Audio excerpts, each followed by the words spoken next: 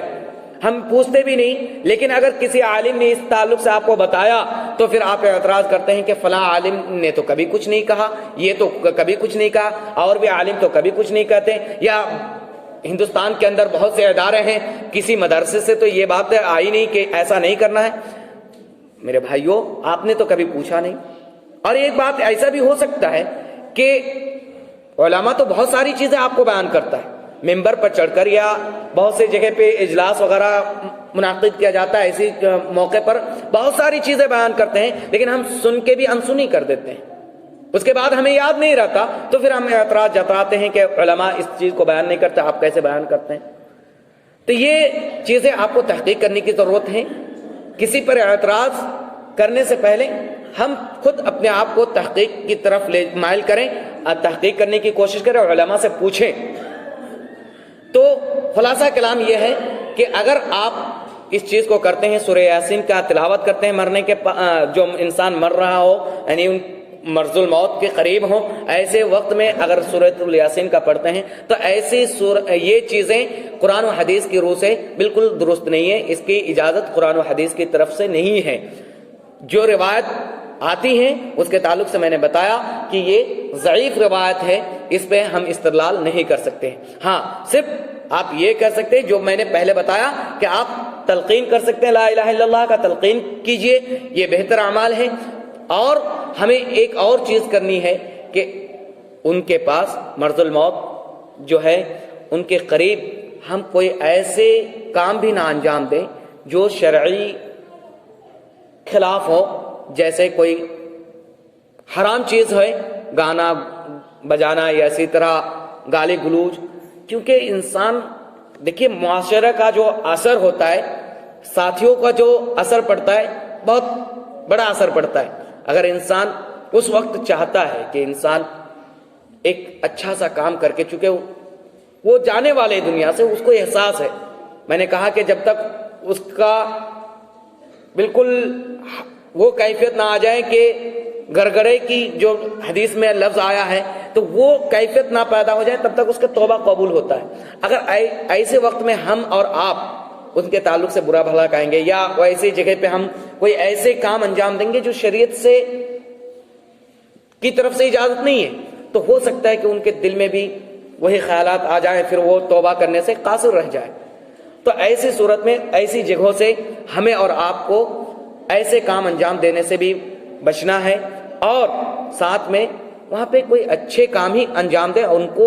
اچھے سے تلقین کرنے کی کوشش کریں۔ اور ہمارے معاشرے میں یہ بھی ہوتا ہے کہ اگر کوئی تلقین کرنے کے لیے جاتا ہے تو اس کو روکا بھی جاتا ہے کہ مت جائیے، تو ایسی صورت میں اس کو روکنا نہیں چاہیے۔ میں نے پورا پروسیس بتلا دیا کہ کس انداز سے تلقین کرنا ہے، اور تلقین کا مطلب یہ نہیں کہ آپ لگاتار ان کو بلواتے جائیے، لا الہ الا اللہ پڑھیے، لا الہ الا اللہ پڑھیے، ایسے لگاتار نہیں بلوانا ہے۔ میں نے وہ بتایا کہ کس انداز سے بولنا ہے، مقصد کیا ہے کہ آخری کلمہ ان کا لا الہ الا اللہ۔ تو خلاصہ کلام یہ ہے کہ ہم اور آپ جب بھی ایسے ماحول میں ہوں تو ایک اچھا کام کرنے کی کوشش کریں، اور کتاب و سنت کے مطابق کام انجام دینے کی کوشش کریں۔ آخر میں اللہ تعالیٰ سے دعا گوں کہ اللہ ہم تمام مسلمانوں کو کتاب و سنت کے مطابق عمل کرنے کی توفیق عطا فرمائے، آمین۔ وآخر دعوانا الحمد للہ رب العالمین۔ بارک اللہ لنا ولکم فی القرآن المجید ونفعنا وإیاکم بالآیات وذکر الحکیم، انہ تعالی جواد کریم ملک رؤوف رحیم۔